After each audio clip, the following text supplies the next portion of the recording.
Bismillah. Assalamualaikum warahmatullahi wabarakatuh. Alhamdulillah. Alhamdulillahilladzi bi ni'matihi tatimmus shalihat. Alhamdulillahi hamdan katsiran tayyiban mubarakan fih. Nahmaduhu subhanahu wa nashkuruhu wa min kulli dhanbin nastaghfiruh. Wa nashhadu an la ilaha illallah wahdahu la syarika lah. Wa nashhadu anna Muhammadan abduhu wa rasuluh. Subhanaka la ilma lana illa ma 'allamtana innaka antal alimul hakim. Allahumma anfa'na bima 'allamtana wa 'allimna ma yanfa'una wa zidna ilman tanfa'una bihi ya rabbal alamin. Allahumma ati nufusana taqwaha wa zakkiha wa anta khairu man zakkaha wa anta waliyuha wa maulaha ya rabbal alamin.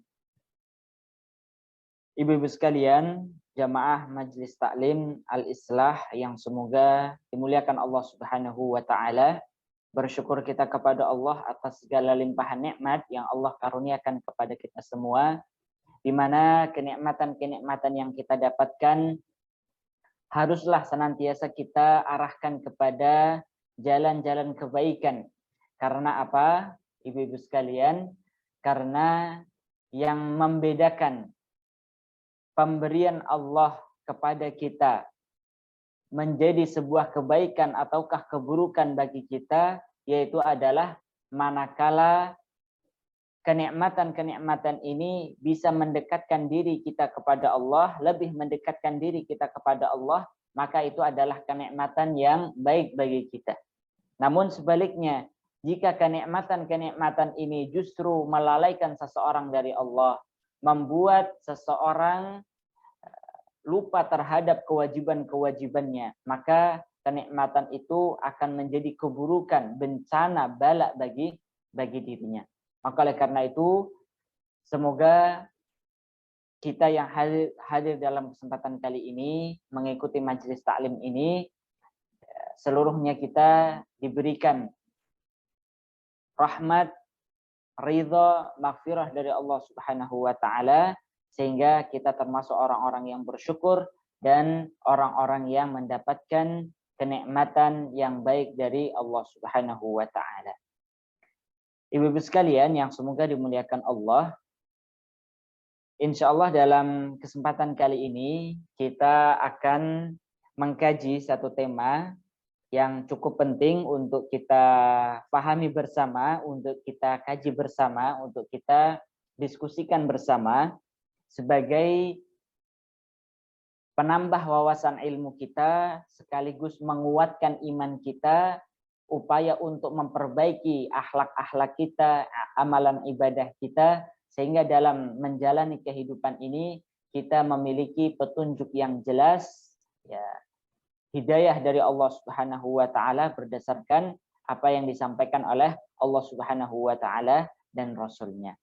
Apa tema kajian kita dalam kesempatan kali ini, ibu-ibu sekalian, yaitu hakikat tasawuf dalam Islam. Ya.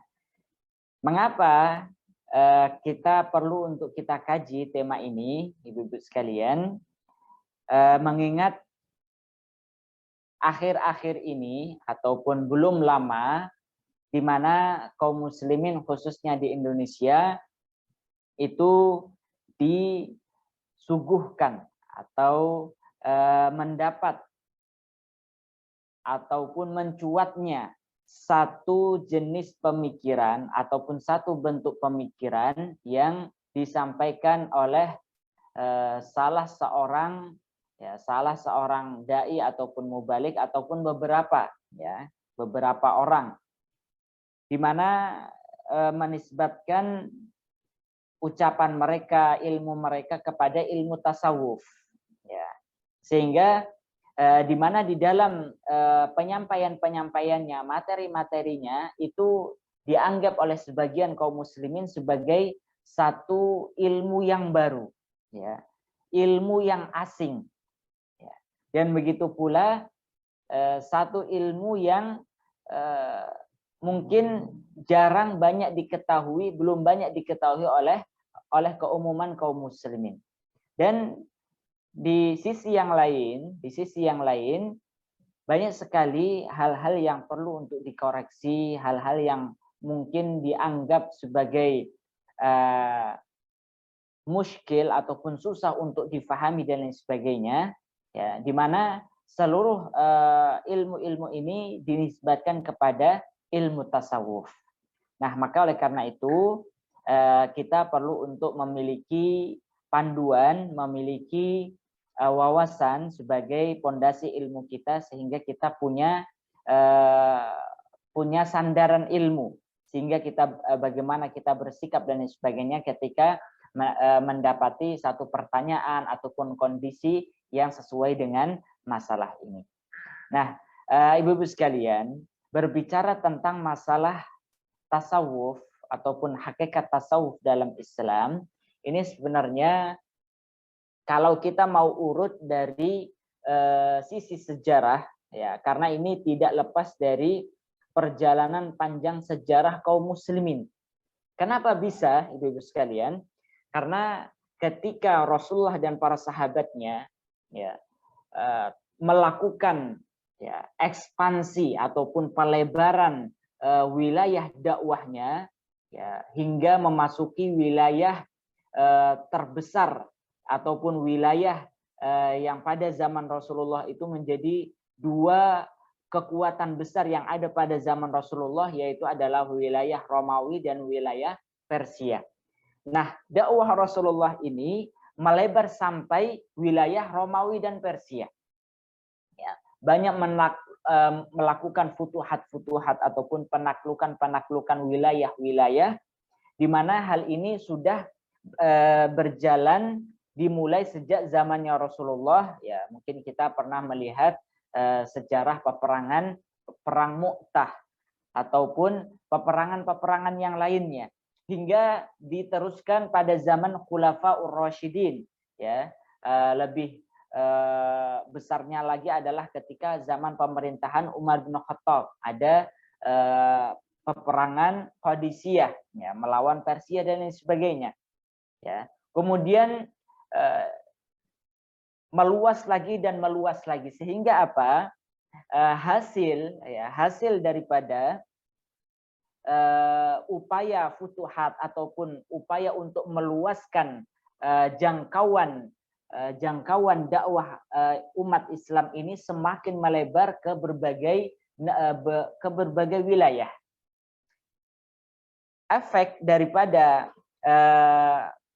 besarnya ataupun luasnya futuhat ataupun penaklukan ataupun pembukaan wilayah dakwah Islam yang baru, ini setidaknya melahirkan dua efek, ibu-ibu sekalian. Apa itu? Efek yang pertama adalah tersebarnya dakwah Islam secara meluas. Artinya banyak orang yang lebih mengenal apa itu Islam, bagaimana indahnya ajaran Islam dan lain sebagainya, ketika jangkauan wilayahnya itu meluas ke berbagai daerah, ya, sampai dirasakan oleh orang-orang Romawi, orang-orang Persia. Ini dikarenakan jangkauan dakwahnya sudah mencapai wilayah mereka. Kemudian efek yang kedua, ya, ini efek yang, kalau yang pertama tadi adalah efek yang positif, yang baik.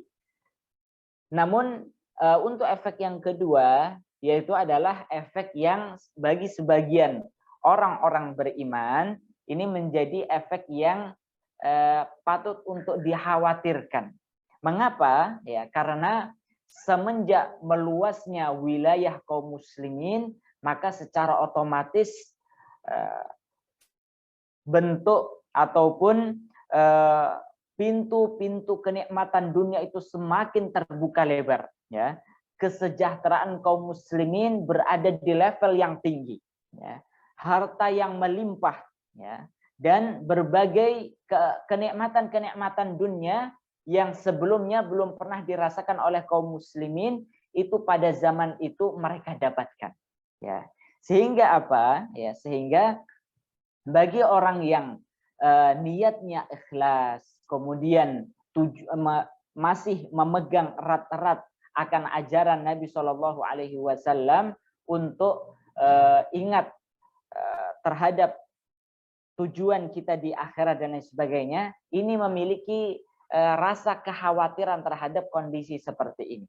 Ya, bahkan yang menariknya, ibu-ibu sekalian, suatu ketika, ya ini terkait dengan bagaimana bergelimangnya harta kekayaan yang didapatkan oleh kaum muslimin, terbuka lebarnya pintu-pintu dunia yang didapatkan oleh kaum muslimin ketika wilayah dakwahnya itu semakin terbuka luas. Apa itu? Ketika pasukan kaum muslimin yang pada saat itu khalifahnya yaitu adalah Umar bin Khattab membawa hasil rampasan perang, ghanimah yang begitu banyak, ya, sehingga mereka menampakkan rasa gembira mereka dengan ketika membawa hasil ghanimah itu. Namun apa yang justru dikatakan ataupun bagaimana respon sahabat Umar bin Khattab, apakah beliau ikut senang dan sebagainya? Tidak. Bahkan justru Umar teriak dengan rasa takut beliau. Beliau mengatakan Persia itu jatuh runtuh dikarenakan seluruh benda-benda ini, artinya harta ini. Ya, mengapa kalian justru membangga-banggakannya? Maka silahkan cepat untuk bagikan harta ini kepada kaum muslimin yang berhak mendapatkan harta ini. Ya, padahal jadi bukannya justru senang, bangga terhadap apa yang didapatkan, justru Umar bin Khattab ada rasa kekhawatiran beliau terhadap kenikmatan-kenikmatan dunia yang mereka dapatkan. Padahal kalau kita mau lihat hasil harta yang didapatkan daripada hasil perang ataupun harta ghanimah ini menjadi salah satu harta yang terbaik yang bisa dimiliki ataupun dikonsumsi oleh orang beriman. Ya, harta yang paling baik itu adalah atyabu ma yaqulur rajulu min amali yadihi. Ya, harta yang paling baik untuk dikonsumsi oleh seorang muslim itu adalah harta yang dia hasilkan dari jerih payahnya dengan bekerja dan lain sebagainya. Itu adalah harta terbaik.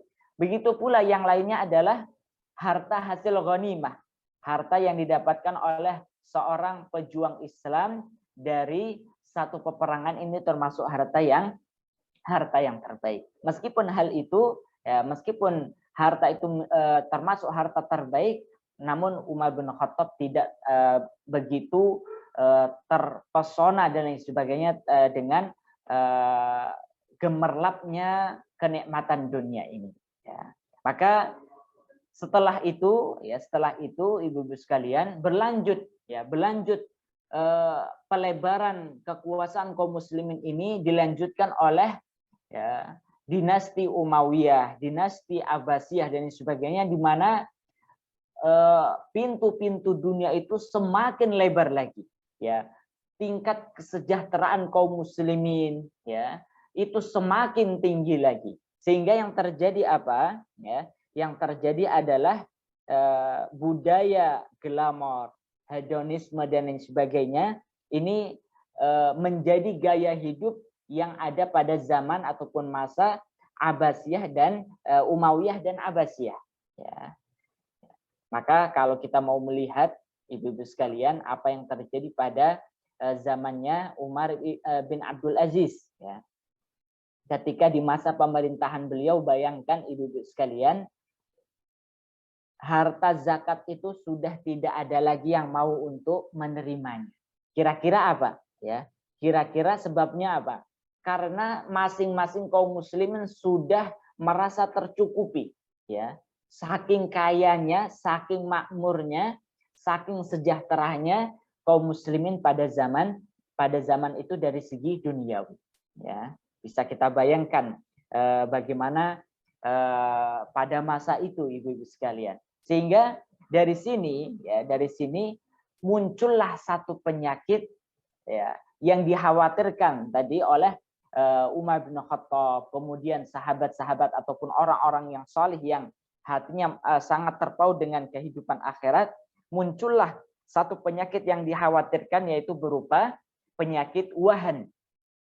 Apa itu penyakit wahan, ibu-ibu sekalian? Penyakit wahan itu adalah hubbud dunya wa karahiyatul maut. Ya. Cinta dunia dan takut mati. Ya. Mereka mencintai dunia itu sehingga tadi melupakan kewajiban-kewajiban yang telah ditetapkan oleh Allah, ataupun melalaikan mereka dari mengingat Allah Subhanahu wa taala, ya. Artinya cinta dunia yang memalingkan mereka dari Allah Subhanahu wa taala. Selain itu juga mereka takut mati, ya. Padahal Rasulullah Shallallahu alaihi wasallam menyebutkan, man ahabba liqa Allah ahabballahu liqa'ahu wa man abghadha liqa Allah abghadallahu liqa'ahu. Barang siapa yang senang, cinta untuk bertemu kepada Allah, artinya tidak takut mati, ya, maka Allah akan cinta untuk menemui senang untuk menemui dirinya. Namun barang siapa yang membenci untuk bertemu Allah, maka Allah akan membenci untuk bertemu dengan dirinya. Orang yang takut mati itu adalah orang yang tidak mau untuk mempersiapkan bekal setelah kematian. Ya. Inilah penyakit kronis yang diidap oleh kaum muslimin yang ada pada zaman itu, ibu-ibu sekalian. Oleh karena itu, ya, dari sinilah, ya, dalam kondisi seperti inilah, mungkin sekitar abad pertama ataupun memasuki abad kedua Hijriyah, ya, tahun Hijriyah, muncullah ulama-ulama, ya, seperti Hasan Al-Basri, kemudian Fudail bin Iyad, ataupun Al-Junaid Al-Baghdadi, begitu pula Ma'ruf Al-Qurhi. Ini seluruhnya adalah ulama-ulama yang mereka secara fokus, ya, mengajak kaum muslimin yang ada pada saat itu untuk kembali ibu-ibu sekalian, untuk kembali mensucikan diri mereka, mensucikan jiwa mereka, mengajarkan dan menuntun mereka kepada jalan yang telah ditetapkan oleh Allah Subhanahu wa taala dan Rasul-Nya.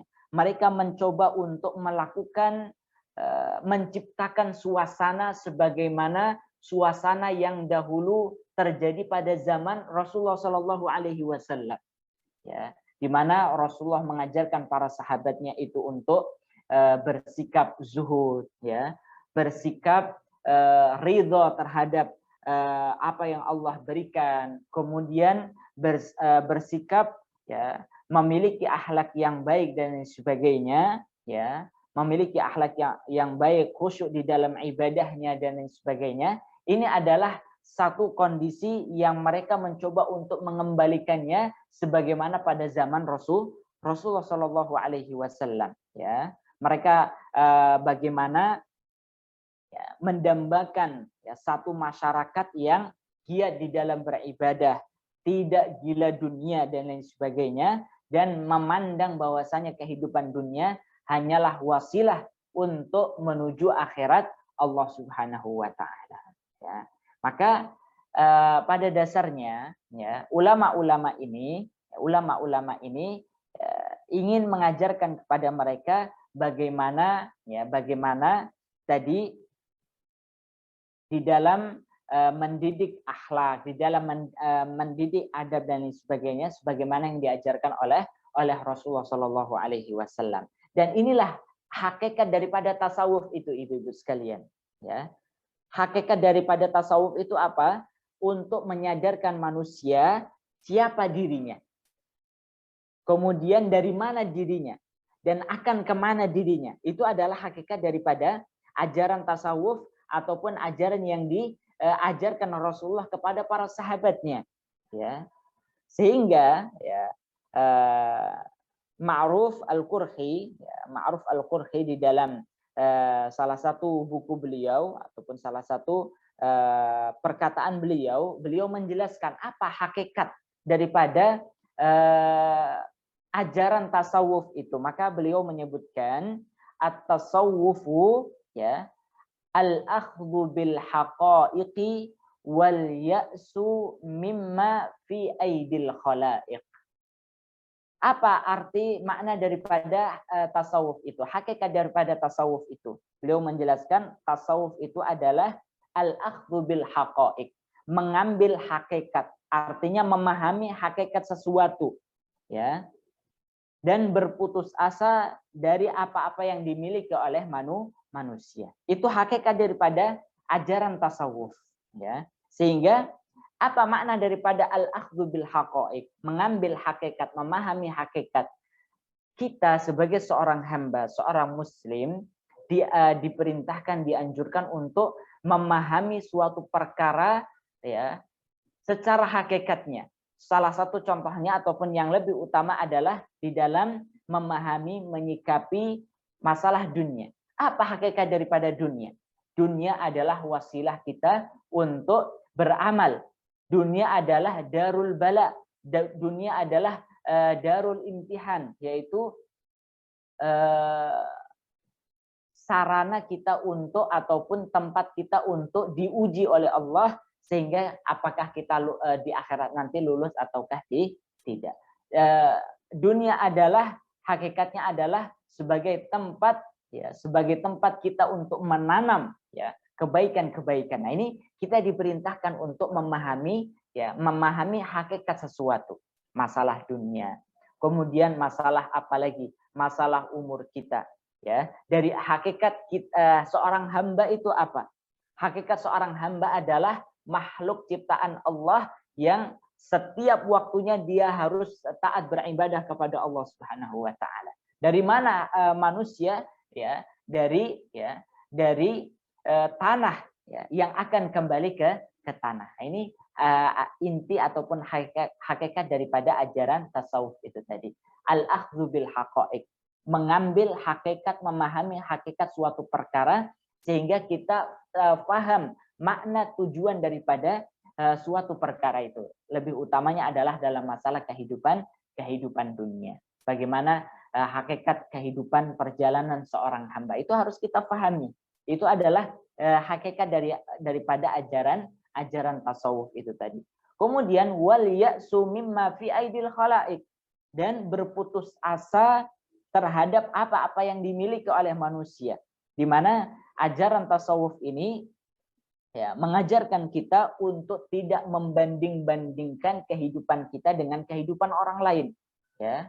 Mengharapkan apa yang Allah berikan kepada orang lain ada pada diri kita. Sehingga yang terjadi apa? Yang terjadi adalah sifat iri, hasad, ya, dengki dan lain sebagainya, segala sifat-sifat buruk yang akan merusak jiwa kita, ya.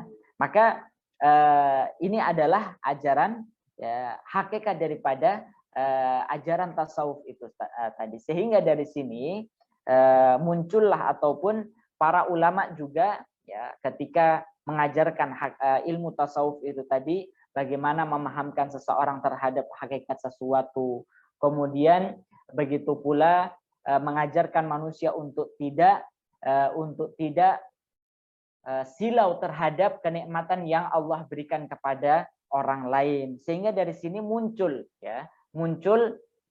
sifat-sifat bagaimana kita di dalam membersihkan jiwa kita dari sikap ujub, riya, sum'ah, hasad dan lain sebagainya. Ini seluruhnya adalah masuk ke dalam ajaran ataupun materi-materi di dalam ilmu tasawuf itu tadi. Sehingga dari sini ibu-ibu sekalian, hakikat daripada tasawuf itu pada dasarnya adalah pelajaran akhlak, pelajaran adab, pelajaran bagaimana kita seorang hamba itu mengelola hatinya, ya. Ketika ada sifat-sifat yang buruk, bagaimana dia memiliki ilmu untuk menghilangkan sifat sum'ahnya, sifat hasadnya, sifat bakhilnya. Itu seluruhnya adalah inti daripada ajaran tasawuf itu, ibu-ibu sekalian, ya. Maka begitu pula kalau kita, ya, makanya jangan sampai kita kebingungan, ibu-ibu sekalian, ya, kebingungan dengan istilah-istilah yang hampir sama dengan ilmu tasawuf ini. Kalau biasanya kita, ya, istilah ataupun nama yang mengajarkan tentang akan hal ini kan sebenarnya seluruh ilmu ini ya, ilmu bagaimana seseorang itu memahami hakikat dirinya. Kemudian ilmu di dalam bagaimana mengelola untuk bersabar, menghilangkan rasa ujub, bagaimana agar seseorang itu tidak silau terhadap kenikmatan yang lainnya. Ini kan seluruhnya sudah diajarkan oleh Rasulullah. Ya, meskipun namanya tadi belum langsung diberikan Rasulullah dengan nama tasawuf, belum, ya.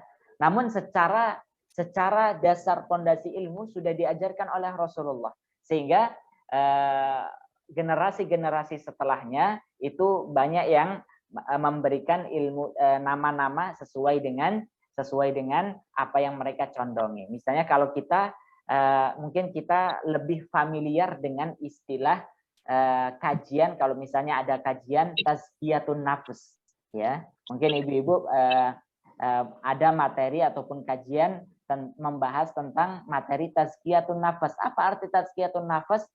Ilmu-ilmu yang membahas tentang upaya untuk mensucikan jiwa kita dari penyakit-penyakit yang sifat-sifat yang buruk yang ada pada jiwa kita. Ya, misalnya tadi penyakit. Bagaimana sih kita mengobati penyakit ujub? Bagaimana sih kita menumbuhkan rasa ikhlas kita? Bagaimana sih kita mengobati rasa bakhil kita dan lain sebagainya? Nah, ini disebut juga kalau kita familiarnya dengan nama tazkiyatun nafas. Ada juga para ulama hadis ketika mereka membukukan hadis-hadis Nabi, selain mengumpulkan poin-poin terkait dengan hadis-hadis yang berkaitan dengan iman, perkara-perkara iman, ataupun perkara-perkara fikih. Maka mereka juga menulis hadis-hadis, mengumpulkan hadis-hadis yang berkaitan dengan masalah mengelola hati, membersihkan hati, dan lain sebagainya. Kalau ulama hadis itu menyebutnya dengan istilah ataupun nama az-zuhdu war-raqaiq, ya. Jadi kalau misalnya ibu-ibu membuka kitab hadis Sahih Bukhari, Sahih Muslim ataupun kitab-kitab hadis yang lainnya, nanti ada bab tersendiri az-zuhdu war-raqaiq. Bab yang mengumpulkan secara khusus hadis-hadis yang berkaitan dengan masalah zuhud. Dan begitu pula hal-hal yang melembutkan hati. Raqaiq itu artinya adalah yang melembutkan hati. Ini juga dibahas oleh para ulama, ya, dibahas oleh para ulama. Sehingga dari sini kalau kita disebutkan ilmu tasawuf, kita enggak perlu langsung antipati dulu ataupun alergi dulu, enggak perlu. Karena apa? Pada hakikatnya ini hanya perbedaan nama saja, ya. Ada yang kalau sebagian kaum muslimin menyebutnya dengan ataupun memberi nama ajaran ini ataupun materi-materi ini dengan ilmu tasawuf, ilmu yang mengajarkan tentang cara mensucikan hati, ya, mengelola hati dan lain sebagainya. Ada juga sebagian kaum muslimin yang menyebutnya dengan ilmu tazkiyatun nafas. Ada juga para ulama hadis menyebutnya dengan az-zuhdu war-raqaiq, ya. Ini hanya perbedaan nama ataupun istilah ilmu saja, ya. Nah, ibu-ibu sekalian yang semoga dimuliakan Allah Subhanahu wa taala, maka dari sini juga Imam An-Nawawi beliau di dalam pembahasan ilmu tasawuf ini tadi ataupun ilmu tazkiyatun nafas, beliau setidaknya memberikan 5 pondasi, ya, bahwasanya ilmu tasawuf itu memiliki 5 pondasi, ya. Di dalam kitab Al-Maqasid fi Tauhid wal Ibadah wa Usul Tasawuf, Imam An-Nawawi beliau menyebutkan bahwasanya ilmu tasawuf atau ilmu tazkiyatun nafas itu pondasinya ada 5, ibu-ibu sekalian, ya. Apa itu? Yang pertama, ini bisa dicatat, ya, yang pertama, pondasi ilmu tasawuf, ya, itu adalah bertakwa kepada Allah di tengah keramaian atau saat sedang sendirian. Ini pondasi ilmu tasawuf yang pertama. Bertakwa kepada Allah di saat keramaian atau saat sedang sendirian. Ya. Kemudian yang kedua, fondasi ilmu tasawuf yang kedua yaitu adalah mengikuti sunnah Nabi baik perkataan maupun perbuatan. Ya. Mengikuti sunnah Nabi baik dalam perkataan maupun perbuatan. Kemudian yang ketiga, Ibu sekalian, fondasi ilmu tasawuf yang ketiga yaitu adalah berpaling dari makhluk ya, saat sedang semangat maupun sedang lemah iman kita. Ya. Berpaling dari makhluk artinya tidak menyandarkan diri hanya kepada mereka semata. Ya. Baik saat iman kita sedang semangat maupun sedang turun. Ini yang ketiga.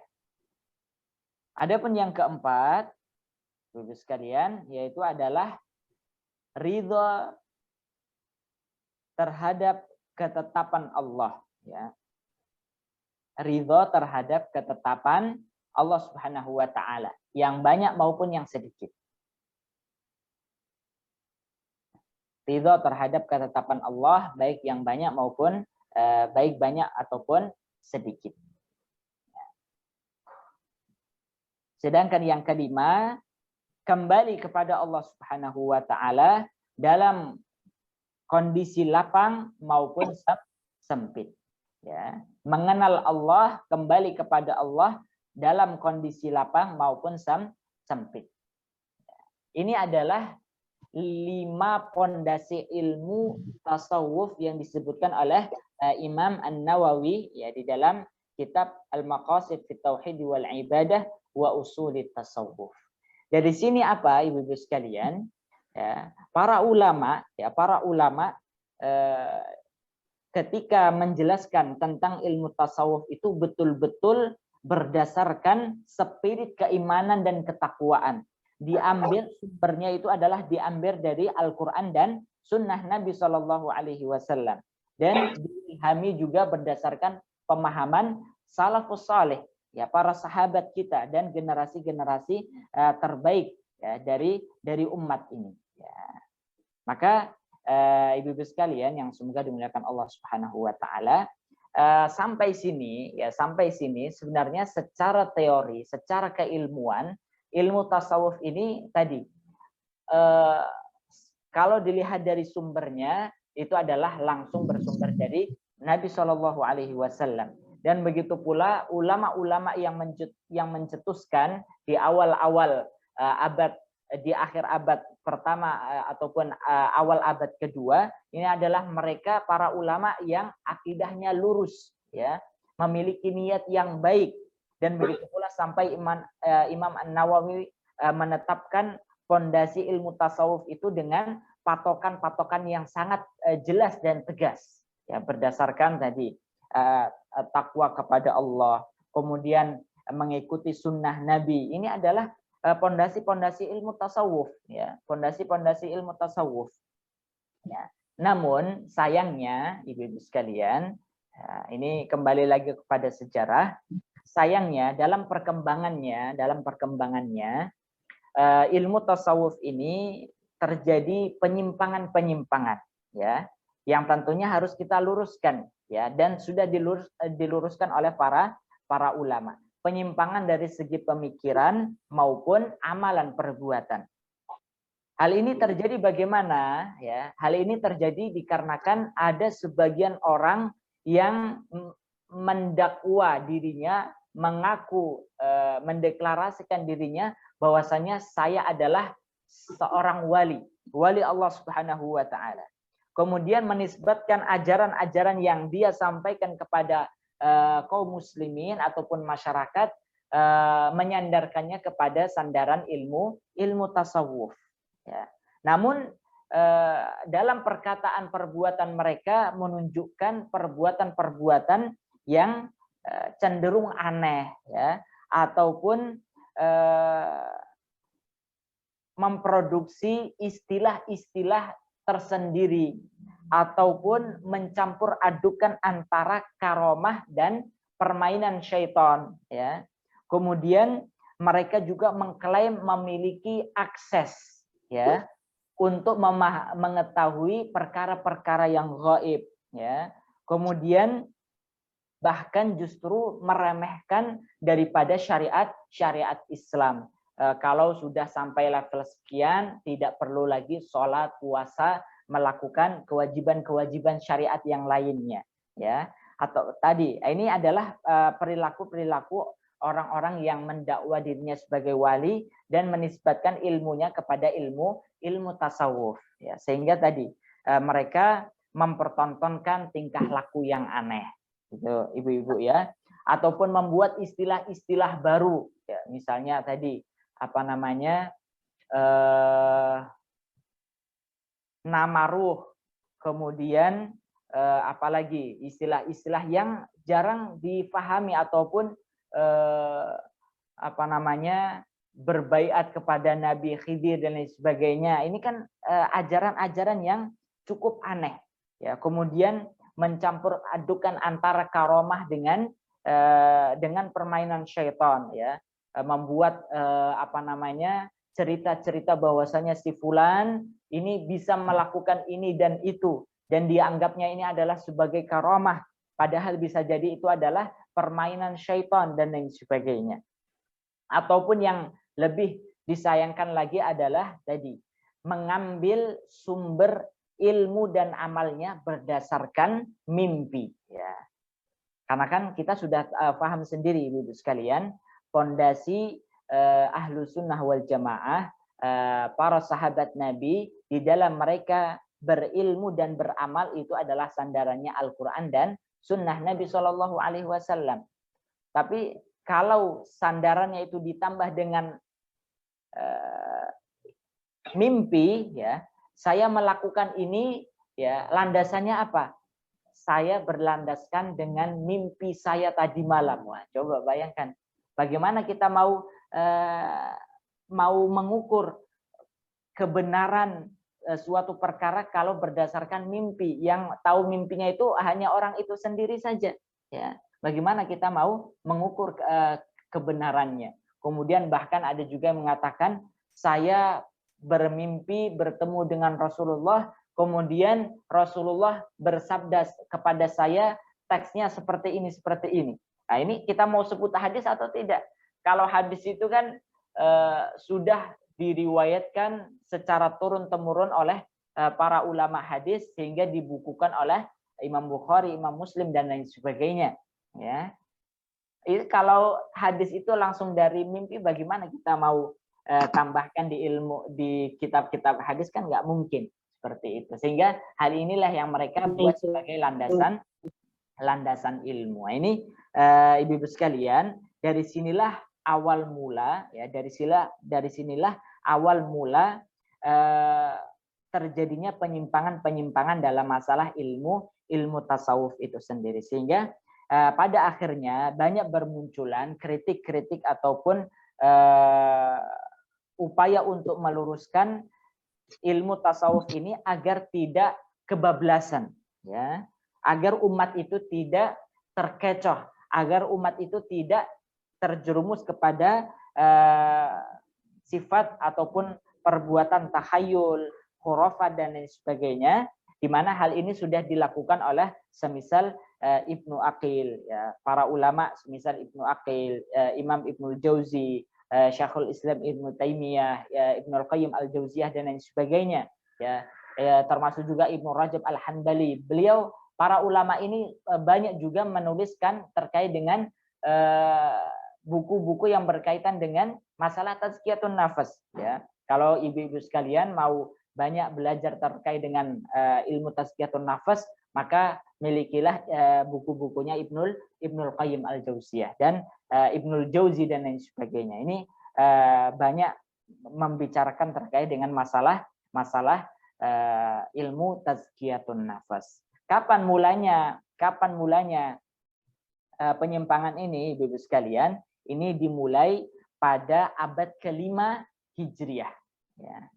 Penyimpangan dalam masalah ilmu tasawuf ini terjadi pada awal abad ke-5 Hijriah. Kalau abad ke-5 Hijriah saja, ibu-ibu sekalian, penyimpangan terhadap masalah ini, ilmu ini sudah terjadi, bagaimana ketika kita berada di abad ke-14. Tentunya penyimpangannya sudah semakin besar, sudah semakin meluas, dan lain sebagainya. Ya. Maka yang terjadi pada akhirnya adalah ada seorang yang mengaku sebagai seorang ulama tasawuf dan sebagainya, namun pada hakikatnya ya dia tidak menunjukkan sifat-sifat ilmu tasawuf pada dirinya.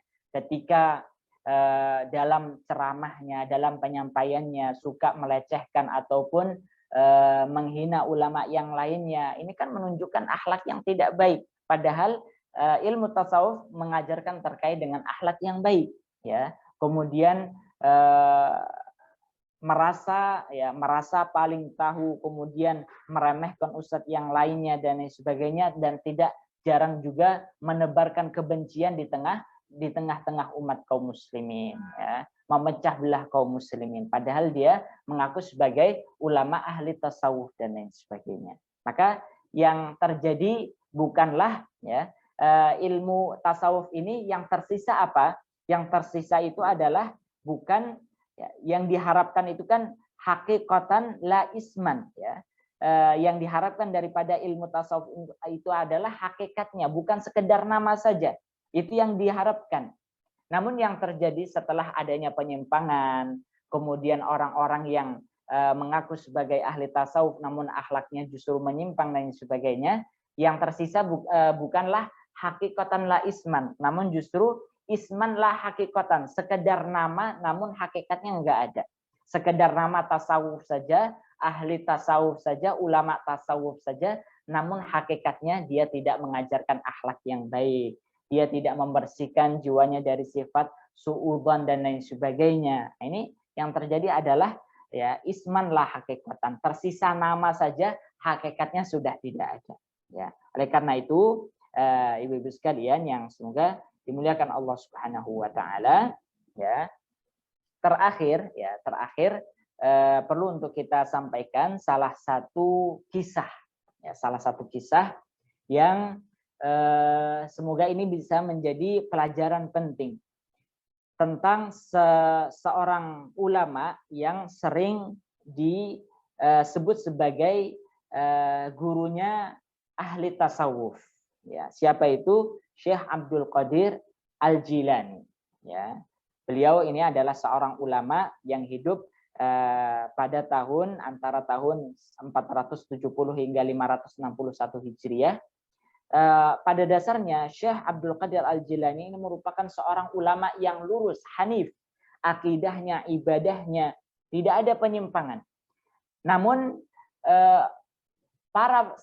oleh sebagian pengikutnya, bahkan mazhab beliau itu adalah Syafi'i atau Hanbali, ya.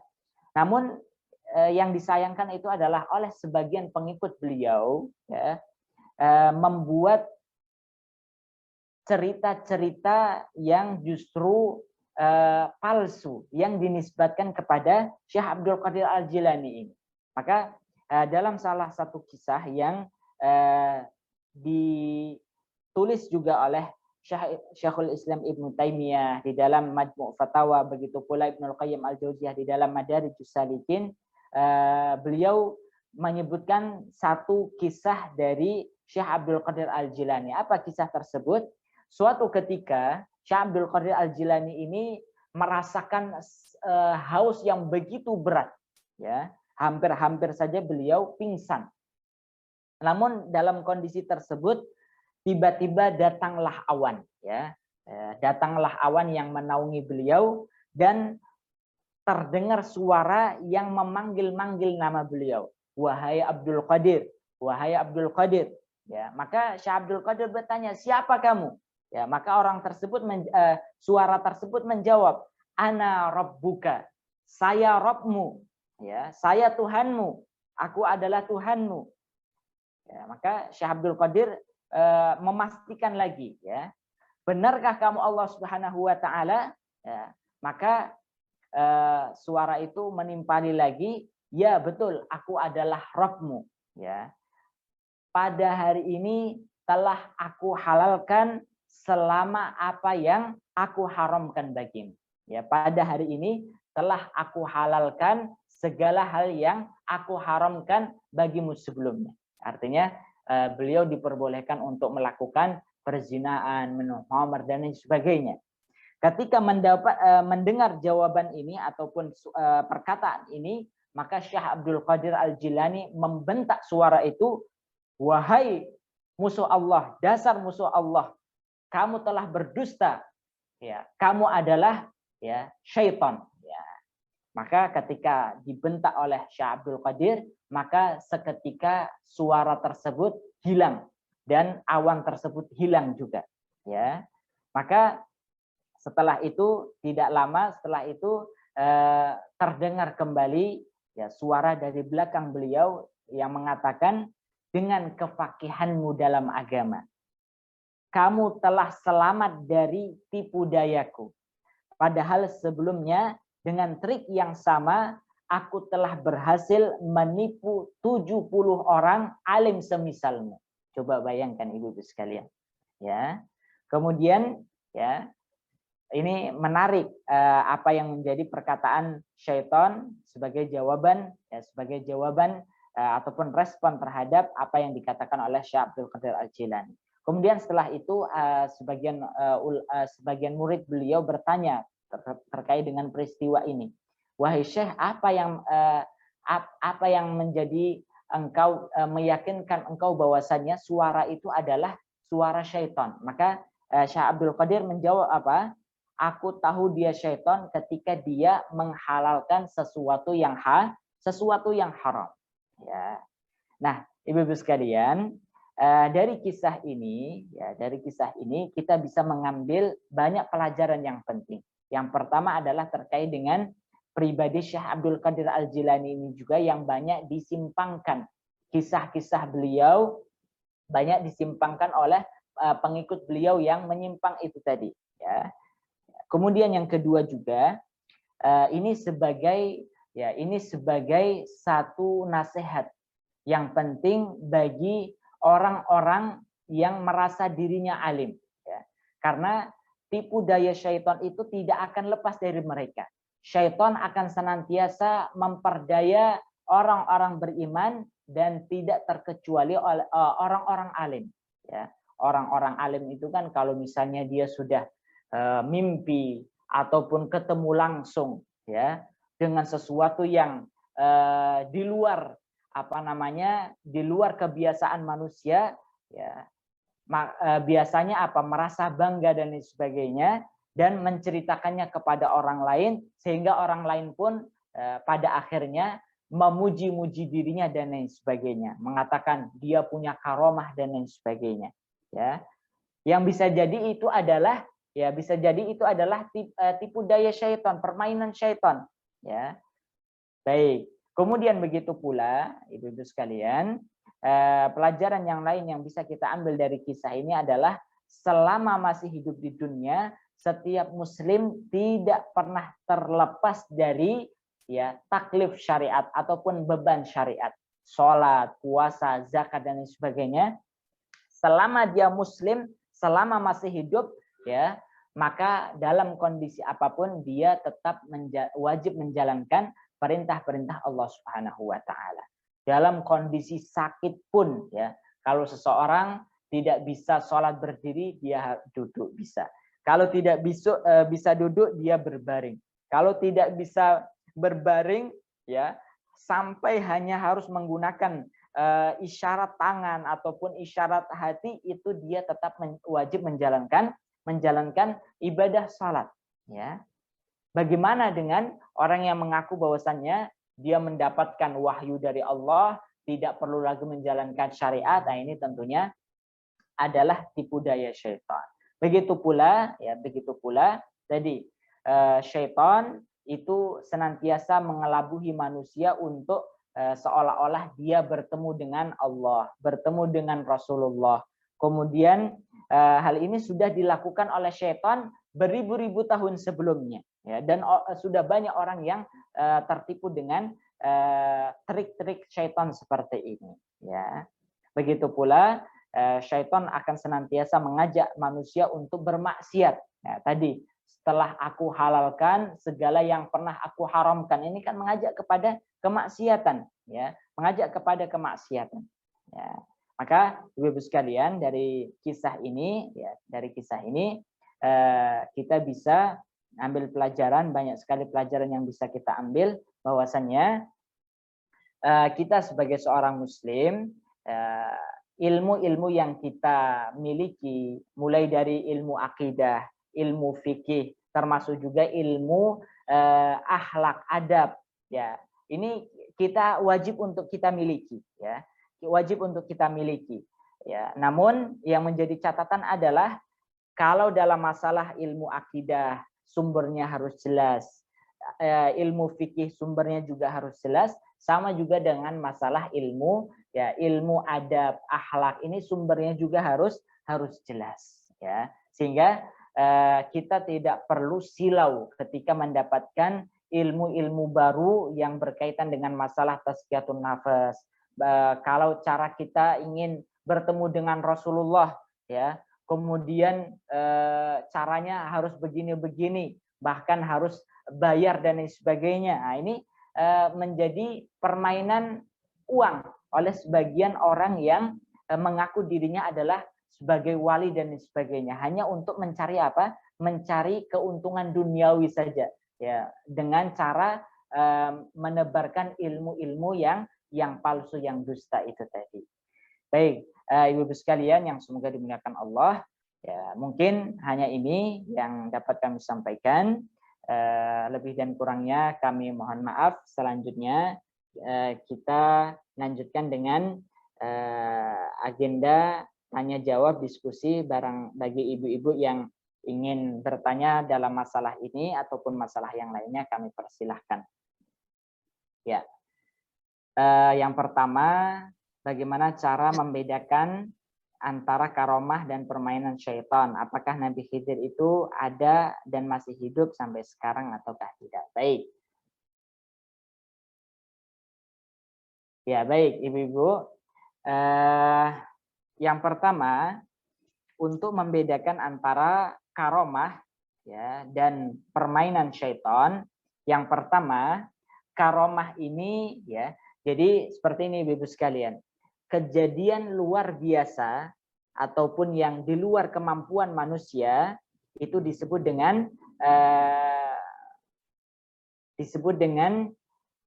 khariqul adah, ya, khariqul adah, kejadian-kejadian luar biasa yang tidak bisa dilakukan oleh manusia secara umum, ya. Kejadian-kejadian di luar kebiasaan manusia ini ada 3 jenisnya Ibu-ibu sekalian. Yang pertama itu adalah mukjizat.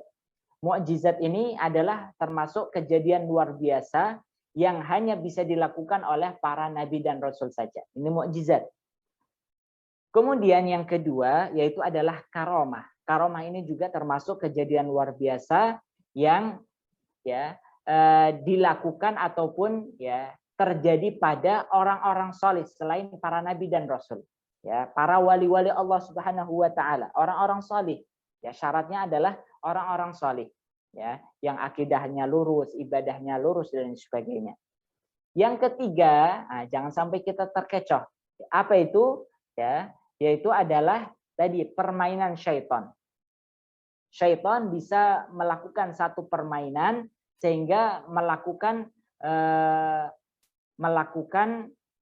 tipu daya oleh manusia, di mana hal ini dilakukan oleh para dukun, orang-orang yang bekerja sama dengan syaitan, ya, dukun ataupun orang-orang yang mungkin tampilannya sebagai kiai dan lain sebagainya, namun pada dasarnya dia adalah dukun. Makanya ada istilah dukun hitam, dukun putih. Dukun hitam itu adalah yang sudah dinilai manusia sebagai orang yang negatif, ya. Adapun dukun putih itu dia tampilannya seperti kiai, namun perbuatannya sama seperti dukun hitam itu tadi. Ya, mereka bekerja sama dengan syaitan, melakukan perbuatan-perbuatan yang di luar kemampuan manusia, dan mereka seringnya menyebutnya sebagai karomah. Maka cara menentukan apakah seseorang itu mendapat ketika melakukan kejadian yang luar biasa, apakah dia mendapat karomah atau permainan syaitan, tinggal dilihat ibu-ibu sekalian. Tadi syarat mendapatkan karomah itu adalah orang-orang soleh. Jadi kalau ada orang yang mengaku saya mendapat karomah, ya, kemudian dalam kesehariannya kita tidak pernah melihat tanda-tanda kesolehan pada dirinya, nggak pernah sholat, nggak pernah menjalankan kewajiban-kewajiban syariat, bahkan justru melakukan kemaksiatan. Ketika dia melakukan perbuatan-perbuatan yang di luar kemampuan manusia, maka pastikan itu bukan karomah, tapi itu adalah permainan syaitan. Seperti itu. Ya. Dan begitu pula, ya, karomah ini didapatkan, ya, karomah ini didapatkan oleh orang-orang soleh untuk meneguhkan keimanannya. Ya, meneguhkan keimanannya sehingga nggak perlu dibangga-banggakan, ya, nggak perlu dibangga-banggakan karena Allah menurunkan karomah itu untuk menguatkan imannya, ya. Jadi jangan sampai justru digunakan sebagai membanggakan diri, ya. Bisa jadi dengan membanggakan dirinya itu, ya, maka dia akan terkotori hatinya dan lain sebagainya. Ya, seorang yang soleh ketika dia mendapatkan karomah justru dia akan menutupinya ataupun menyembunyikannya, merahasiakannya, bukan justru dijadikan sebagai untuk bangga-banggaan, tidak. Ya. Dan begitu pula karomah ini terjadi hanya sekali dua kali saja. Tapi kalau permainan syaitan itu bisa berkali-kali, kapanpun mau diinginkan bisa dilakukan. Nah, itu perbedaannya juga. Ya, perbedaan antara karomah dan permainan syaitan. Jadi yang pertama dari segi pelakunya. Kemudian yang kedua dari segi perbuatannya itu sendiri. Karomah hanya bisa sesekali dua kali saja, sedangkan permainan syaitan itu bisa berkali-kali. Seperti itu. Baik, ini yang mungkin saya bisa jawab dari pertanyaan. Kemudian apakah Nabi Khidir ada sampai sekarang ataukah tidak? Maka saya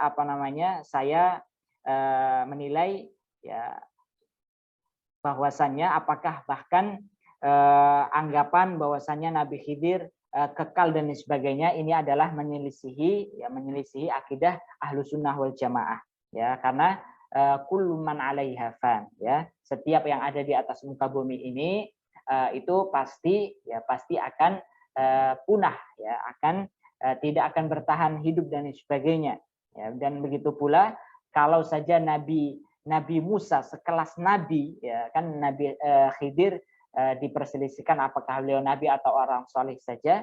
Ya, kalau Nabi Musa saja, Nabi Sulaiman dan sebagainya, Allah berikan ajal yang beliau sudah diwafatkan oleh Allah, bagaimana dengan Khidir, ya. Maka kalaupun, ya, ataupun, ya, ini istilah ataupun nama yang sebagai istihad ataupun orang soleh yang ditemui oleh Nabi Musa, ya, kalau sebagaimana manusia yang lainnya, ya, Rasulullah saja sebagai Sayyidul Anbiya, penghulu para nabi, Allah wafatkan. Ya, bagaimana dengan Nabi Khidir itu sendiri, ya. Kemudian begitu pula, jadi intinya setiap manusia pasti akan meninggal, seperti itu. Kemudian selanjutnya pertanyaan,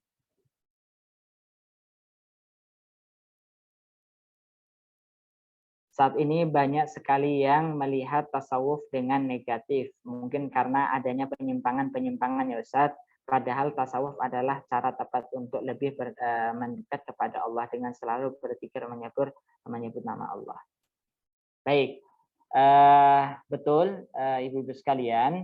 Jadi yang ingin kita sampaikan juga adalah kita tidak perlu alergi dengan istilah ataupun nama, ya, nama satu ilmu. Sekali lagi kita tegaskan bahwasanya ini hanyalah salah satu nama yang dikenal oleh sebagian kaum muslimin. Nama yang lainnya juga banyak. Ada ilmu tazkiyatun nafas. Sebenarnya intinya sama, hakikatnya sama. Mengajarkan kita bagaimana memiliki akhlak yang baik, adab yang baik, memahami hakikat daripada kehidupan kita, ilmu yang mengajarkan melembutkan hati kita, ya, memperbaiki diri kita dari sifat-sifat yang buruk. Itu adalah ilmu tasawuf ataupun ilmu tazkiyatun nafas ataupun ilmu az-zuhdu war-raqaiq. Namun dikarenakan dalam perjalanan sejarahnya ilmu ini disimpangkan ataupun dikotori oleh orang-orang yang tadi mengaku dirinya sebagai sufi, karena kan tasawuf itu berasal dari kata, setidaknya ada beberapa asal kata. Yang pertama, tasawuf itu berasal dari kata sofa. Sofa itu artinya jernih, ya, ilmu yang mengajarkan akan kejernihan hati, kejernihan jiwa. Itu yang pertama. Kemudian yang kedua, tasawuf ini berasal dari kata suf, yang artinya kain yang lembut, di mana orang-orang zaman dahulu yang memiliki ilmu ataupun sudah termasuk juga ada sifat berlebih-lebihan, memahami ilmu tasawuf itu adalah meninggalkan kenikmatan-kenikmatan dunia dan hanya mengambil yang berat-berat saja, pakaian yang tidak mau yang bagus-bagus, kemudian yang maunya yang compang-camping saja, makanan yang tidak mau ambil yang enak-enak dan sebagainya. Itu ada dilakukan oleh orang-orang tasawuf yang sudah sejak terjadinya sifat berlebih-lebihan itu tadi. Itu yang kedua, ya. Jadi diambil dari kata suf, di mana orang-orang sufi, orang yang melakukan ilmu tasawuf ini, menjalankan ilmu tasawuf ini, mereka tidak mau menggunakan baju-baju yang indah itu tadi. Kemudian yang ketiga, itu tasawuf ini ada juga mengatakan berasal dari kata sufah. Sufah itu adalah satu kelompok dari para sahabat, ya, termasuk diantaranya adalah Abu Hurairah radhiyallahu an. Mereka termasuk ahlu suffah. Siapa ahlu suffah? Ahlu suffah ini adalah sekitar 70 orang dari sahabat Rasulullah yang mereka tinggal memfokuskan diri mereka untuk beribadah di Masjid Nabawi, ya, belajar dan sebagainya, ya, tidak terlalu banyak untuk bekerja dan lain sebagainya. Dari sinilah orang-orang tasawuf mengambil contoh, yaitu berasal dari kelompok ahlu suffah ini tadi, seperti itu. Jadi muncullah ilmunya disebut dengan tasawuf, orang yang melakukannya disebut dengan sufi itu tadi.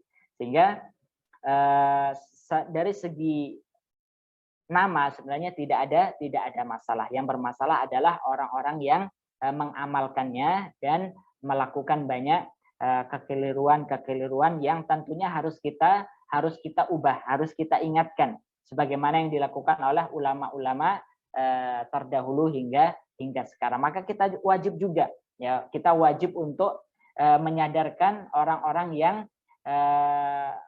berpaham seperti ini kemudian menyimpang dalam masalah ini. Karena apa? Saya belum lama, ibu-ibu sekalian, pernah ada yang bertanya, ya, murid saya bertanya, Ustadz, saya didatangi teman lama saya yang baru ketemu belum lama. Jadi lama berpisah, kemudian bertemu lagi. Ketika bertemu, ya, dia mengajak saya, nggak perlu lagi sholat, saya sudah, yuk ikut pengajian saya dan lain sebagainya. Nah, ini tentunya penyimpangan dalam masalah ini banyak terjadi di masyarakat kita yang harus kita waspadai. Ya, wallahu a'lam. Jadi intinya dalam masalah akidah ada orang-orang yang menyimpang dalam masalah akidah. Begitu pula dalam masalah ibadah. Tidak terkecuali juga dalam masalah ilmu, adab, akhlak dan lain sebagainya. Wallahu a'lam.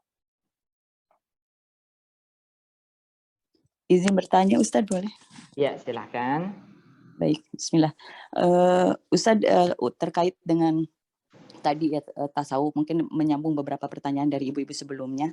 Ya. Ada beberapa torikot-torikot yang memang mempraktekkan ibadah-ibadah tertentu lah ya, amalan-amalan tertentu. Ya. Nah, tadi dengan keyakinan bahwa ini juga yang diamalkan oleh para salafus soleh gitu ya, seperti itu, dan yang sebenarnya para salafus soleh mendapatkan karomah tadi. Nah, boleh tidak misalnya mempraktekkan tadi berapa ribu zikir dan lain sebagainya, walaupun misalnya tadi ada standar yang dikatakan oleh Imam Nawawi seperti itu. Nah, praktek-praktek seperti ini apakah ini menjadi bagian dari hasanah Islam selama ini yang dibenarkan gitu ya, batasannya seperti apa itu, sampai kemudian misalnya masih diperbolehkan untuk melakukan praktek-praktek ibadah seperti itu yang dilakukan oleh beberapa torikot-torikot yang ada di kita misalnya seperti itu. Itu pertanyaan pertama. Pertanyaan kedua, bagaimana memaknai apa yang dikatakan oleh Imam Syafi'i bahwa beliau mengatakan seandainya menjadi sufi gitu ya, bertasawuf di pagi hari, niscaya sebelum datang zuhur engkau tidak dapati dirinya kecuali menjadi orang bodoh gitu ya, seperti itu. Ini maknanya seperti apa? Itu saja Ustaz. Baik. Jadi yang pertama, ilmu tasawuf seperti ilmu fikih ya, ilmu fikih. Jadi untuk memahami ilmu fikih itu ada beberapa madhab ya, ada beberapa madhab ulama yang misalnya Abu Hanifah, Imam Malik, Imam Syafi'i, Imam Ahmad membuat madhab dalam memahami ilmu fikih. Maka oleh para pengikutnya dibuatlah ataupun dikenallah dengan madhab Hanafiyah, Malikiyah, Syafi'iyah, dan Hanabilah. Sama juga seperti dalam bab ataupun bidang ilmu tasawuf ini tadi, ya. Sebagian ulama untuk mengamalkan ilmu tasawuf ini, maka mereka membuat thariqah. Thariqah itu adalah cara untuk memahami dan mengamalkan ilmu tasawuf. Maka dalam sejarahnya banyak sekali thariqah dalam ilmu tasawuf ini. Tidak lepas juga yang ada di Indonesia, banyak sekali thariqah yang ada. Namun saya tidak berhak untuk menghakimi ataupun dan lain sebagainya bagaimana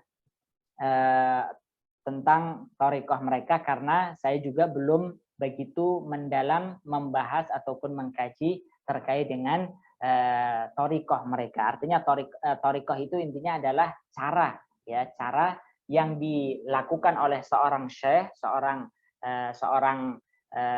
ulama di dalam mengamalkan ilmu tasawuf dan diikuti oleh pengikutnya, ya, dan berkembang terus, sehingga kurang lebih ada 70 thariqah kalau tidak salah, seperti itu. Adapun terkait dengan masalah tinggal sebenarnya yang kita bahas adalah misalnya bagaimana mengamalkan tadi zikir-zikir yang jumlahnya sampai 1000 dan lain sebagainya. Sebenarnya tinggal kita kembalikan kepada prinsip dari ilmu zikir itu sendiri. Dalam pembahasan ilmu zikir sudah dibahas juga oleh para ulama dan lain sebagainya, sehingga untuk menentukan mana zikir yang utama dan lain sebagainya itu sudah dibahas. Mulai dari pertama, kalau kita ditanya mana yang kita utamakan, menggunakan lafaz zikir atau doa dari Al-Quran dan Sunnah, ataukah buatan para ulama atau buatan seorang ulama. Maka Imam Al-Qurtubi beliau menyebutkan dianjurkan bagi seorang muslim untuk mengutamakan menggunakan doa-doa dengan lafaz yang berasal dari Al-Quran dan hadis-hadis Nabi daripada lafaz-lafaz yang dibuat oleh seorang ulama. Bukan berarti tidak boleh, namun mana yang utama itu yang kita amalkan. Itu dari segi menggunakan lafaz doa ataupun zikir. Begitu pula dalam masalah jumlah dan lain sebagainya, ya, dalam masalah jumlah dan lain sebagainya, jumlah zikir dan lain sebagainya juga sudah pernah dianjurkan oleh Nabi. Misalnya zikir petang dianjurkan berapa, kemudian zikir-zikir tertentu juga terkadang Rasulullah menjelaskan tentang nominalnya, jumlah kita untuk berzikir misalnya. Namun kembali lagi tadi selama tidak ada penyimpangan ataupun meyakininya harus sekian dan sebagainya, maka sebenarnya tidak terlalu masalah, ya, tidak terlalu masalah, karena ini tentunya kembali lagi kepada ijtihad pribadi misalnya, dan ini juga kita harus saling menghormati. Intinya seluruhnya harus kita kembalikan kepada ilmu, kita kita kaji sesuai dengan apa yang dijelaskan oleh para ulama, dan tentunya ini banyak sekali rinciannya, ya, tidak bisa kita generalisir seperti itu. Kemudian terkait dengan perkataan Imam Asy-Syafi'i, ya, laula anna rajulan aqilan tasawwafa lam ya'ti dhuhra hatta yasira ahmaq, ya. Jikalau seseorang itu orang yang berakal, ya, IQ-nya bagus, kemudian dia mempelajari ilmu tasawuf, ya, belum sampai waktu zuhur, ya, dia sudah menjadi orang yang gila, ya. Apa makna dari perkataan ini? Yaitu adalah orang, hal ini dijelaskan oleh Imam Al-Baihaqi. Beliau menyebutkan yang dimaksud oleh Imam Syafi'i itu adalah orang yang mempelajari ilmu tasawuf hanya mencukupkan diri pada namanya saja. Makanya yang tadi kita sebutkan, Ibu, sekarang yang terjadi itu adalah ilmu tasawuf ini bukan pada hakikatan la isman, ya, hakikat bukan namanya. Yang diharapkan itu hakikat bukan namanya. Yang terjadi sekarang adalah isman la hakikatan, sekedar nama namun hakikatnya sudah nggak ada, ya. Penyimpangan terjadi yang justru penyimpangan yang justru terjadi. Maka kalau orang itu belajar tasawuf sekedar namanya saja, kemudian hakikatnya dia tidak pelajari, bahkan yang dia pelajari adalah penyimpangan, kemudian sekedar tulisan saja, ya, kemudian kemudian mengamalkan ajaran-ajaran yang sesat dan lain sebagainya, maka inilah yang akan menyebabkan seseorang itu gila, seperti itu. Jadi yang dimaksud oleh Imam Syafi'i seperti itu. Jadi mempelajari ilmu tasawuf bukan hakikatnya, namun hanya sekedar namanya saja, ya. Sedangkan yang dipelajari adalah penyimpangan, ya, tidak mau bekerja, kemudian tidak mau mencukupkan diri untuk kesolehan pribadinya saja, tidak mau memperdalam ilmu, maunya ibadah saja. Itu penyimpangan yang terjadi di dalam ilmu tasawuf, seperti itu, ya. Jadi setidaknya itu pengertian daripada perkataan Imam Asy-Syafi'i. Wallahu a'lam.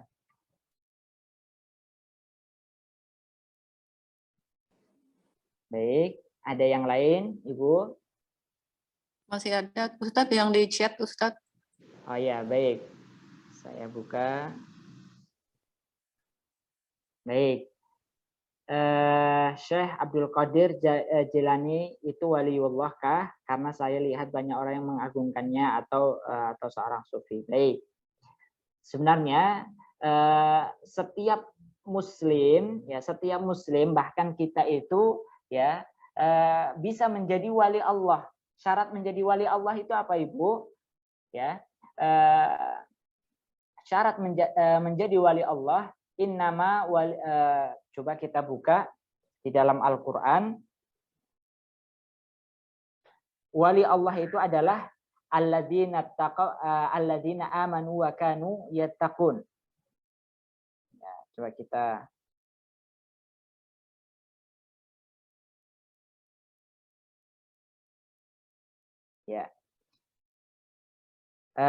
surat Yunus ayat 63. Ya, surat Yunus ayat 63 dari 62 hingga 63. Itu syarat menjadi wali Allah. Sehingga siapapun bisa menjadi wali Allah. Enggak mesti ulama, ya artinya yang ilmunya tinggi tidak. Seorang yang mungkin dia biasa dalam amal ibadahnya, ilmunya tidak begitu tinggi, tapi dia bisa menjadi wali Allah. Syaratnya apa? Alladzina amanu wa kanu yattaqun. Ala inna awliya Allahi la khaufun alaihim wa lahum yahzanun. Tahuilah bahwasanya wali-wali Allah itu adalah mereka tidak akan takut ya dan bersedih. Siapa wali-wali Allah? Alladzina amanu wa kanu yattaqun. Wali-wali Allah itu adalah mereka yang beriman dan bertakwa. Ini selain pengertian, menjelaskan terkait dengan pengertian wali Allah itu siapa, dan sekaligus menjadi syaratnya. Syarat menjadi wali Allah itu adalah beriman dan bertakwa. Jadi kalau ada orang mengaku wali Allah, tapi enggak beriman dan tidak bertakwa, iman itu terkait dengan keyakinannya, pemahamannya, dan bertakwa itu terkait dengan amalan-amalannya, maka dia tidak bisa disebut wali Allah.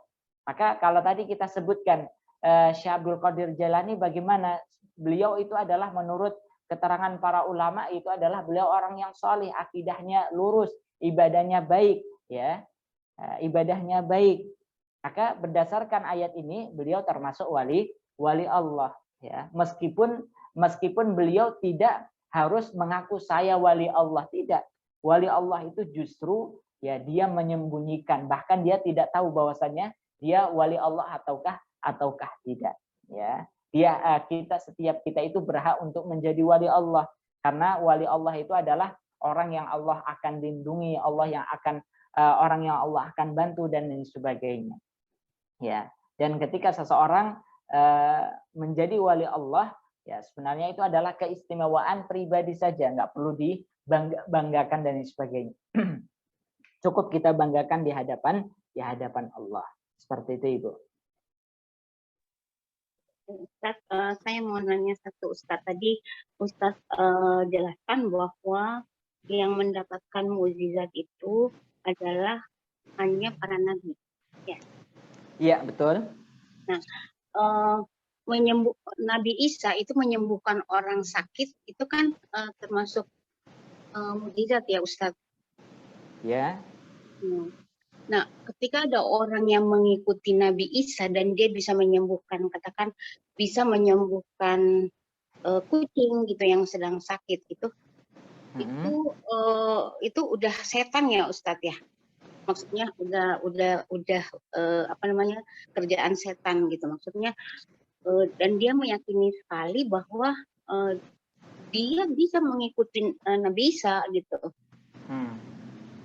Ya, baik.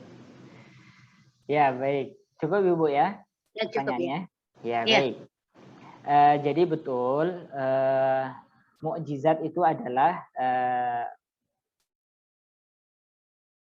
hal perbuatan yang di luar kemampuan manusia, secara umum tidak bisa dilakukan oleh manusia maupun jin sepanjang sejarah. Artinya sebelum dan sesudahnya tidak ada yang bisa melakukan perbuatan itu. Itu yang disebut dengan mukjizat, ya, mukjizat. Adapun karomah itu adalah perbuatan di luar kebiasaan manusia yang tidak bisa terjadi pada zaman itu saja. Kalau mukjizat kan sebelum dan sesudahnya tidak bisa dilakukan oleh manusia siapapun. Sedangkan karomah itu tidak bisa dilakukan oleh manusia pada zamannya. Bisa jadi setelahnya bisa dilakukan. Contohnya apa? Dulu berkomunikasi jarak jauh, mungkin kalau orang melakukannya itu adalah karomah. Tapi untuk sekarang ya bisa dilakukan oleh siapapun, ya, HP dan lain sebagainya. Dan adapun orang yang mengaku seperti itu, ya tadi ya, ini sebenarnya kembali lagi kepada fitnah, ya, kepada fitnah ingin diakui sebagai orang yang hebat dan lain sebagainya, Ini terkadang dilakukan oleh para orang yang mengaku dai atau ustadz atau kiai. Ini sebenarnya sangat disayangkan sekali. Mengapa? Ini sebenarnya tidak perlu disampaikan. Kalaupun disampaikan, sebenarnya seseorang itu siapapun ketika dia menyembuhkan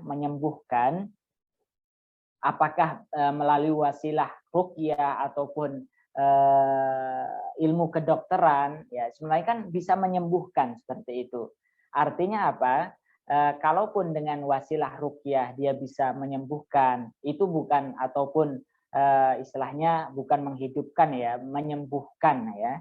Jadi itu bisa saja dilakukan oleh siapapun, dan tentunya itu juga atas izin Allah Subhanahu wa taala. Ya, sehingga sekali lagi jangan sampai hal-hal semacam itu merusak diri kita menjadi ujub, menjadi bangga dan sebagainya. Maka itulah yang kita sebutkan tadi, orang yang mengaku sebagai ahlu tasawuf namun justru tidak menampakkan pada dirinya sifat-sifat tasawuf yang hakikatnya itu tadi, namun justru kebalikannya. Itu yang kita sayangkan dan tidak perlu terlalu dibenarkan juga enggak, ya didustakan juga enggak, seperti itu. Itu sikap kita, Ibu. Wallah. Ustaz. Ya, ada yang lain? Iya, yang lain masih ada yang bertanya? Ya, sepertinya sudah tidak ada ya, pada Ustaz. paham ini, Bu. Iya, sepertinya tidak ada ya, Ustadz ya. Mungkin ditutup dengan doa aja, Ustadz. Baik, Ibu sekalian, jamaah Majelis Ta'lim Al-Islah yang semoga dimuliakan Allah Subhanahu wa taala. Inilah kajian kita yang membicarakan terkait dengan hakikat tasawuf dalam Islam. Tujuannya bukan untuk menjatuhkan ataupun mencela dan sebagainya. Tidak, namun ini murni kita membicarakan terkait dengan ilmu. Bagaimana kita berusaha untuk membentengi diri kita di tengah-tengah arus, ya, derasnya arus fitnah, syubhat maupun syahwat. Syubhat itu terkait dengan pemikiran, Ibu. Syahwat terkait dengan perbuatan yang menyimpang, perbuatan zina, kemudian korupsi dan lain sebagainya. Ini satu fitnah yang sedang terjadi di umat kita. Semoga kita bisa membentengi diri kita dari arusnya dua fitnah ini, fitnah syubhat dan fitnah syahwat, dengan cara kita membicarakan, kemudian mengkaji ayat-ayat Al-Quran, hadits-hadits Nabi Shallallahu Alaihi Wasallam, sehingga betul-betul kita memastikan hati kita yaitu adalah hati yang memiliki hati qalbun salim, hati yang selamat, yaitu adalah hati yang jauh dari kesyirikan, kemudian pemikiran-pemikiran yang menyimpang, kemudian kemaksiatan dan lain sebagainya, sehingga kita bisa selamat saat menghadap Allah Subhanahu wa taala. Mungkin hanya ini yang dapat kami sampaikan. Lebih dan kurangnya kami mohon maaf. Kita akhiri majelis kita dengan bersama-sama membaca doa kafaratul majlis. Subhanakallahumma wa bihamdika asyhadu an la ilaha illa anta astaghfiruka wa atubu ilaik. Aqulu qawli hadza wa astaghfirullah li wa lakum. Assalamualaikum warahmatullahi wabarakatuh.